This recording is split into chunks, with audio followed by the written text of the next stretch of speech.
This month I've been exploring managing multiple clients in a team or in an organisation. And in my blog I look at the pros and cons and how to best manage that. But I thought it'd be worth just looking at what that might feel like from a client and a sponsor's perspective. What might you expect to see from your coach? So as a client or a sponsor, you should be expecting your coach to kick off a coaching engagement with contracting with all the interested parties. So that's the multiple clients and sponsor or sponsors. And the key thing in contracting is really agreeing confidentiality, any feedback and how it will be delivered, and potentially how updates will be managed in terms of how coaching is progressing. So from a confidentiality perspective, it's just about agreeing that any conversations that happen between the client and the coach remain confidential between the client and the coach, and nothing will be shared directly with the sponsor or with other clients that the coach may be working with.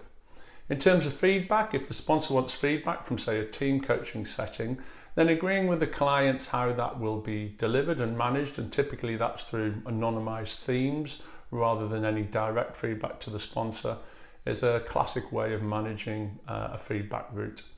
And in terms of updates, the process for updates is there a midpoint review and endpoint review, where a client and a sponsor may meet along with the coach and talk about how coaching is progressing, and where the coach typically says very little and the client typically talks about their coaching journey, or similarly in terms of a team coaching setting. So that's what a client and a sponsor should be expecting from their coach in terms of contracting and managing any conflicts of interest in that multiple client setting. It's worth noting, of course, that once a client and a sponsor have agreed to a contract, then they are also bound to adhere to it. So as a sponsor, asking for a coach for an update on how Jenny's doing in their coaching and any particular details is kind of a breach of contract, and a coach is going to push back on that and remind you of the fact that there is a confidential relationship between client and coach.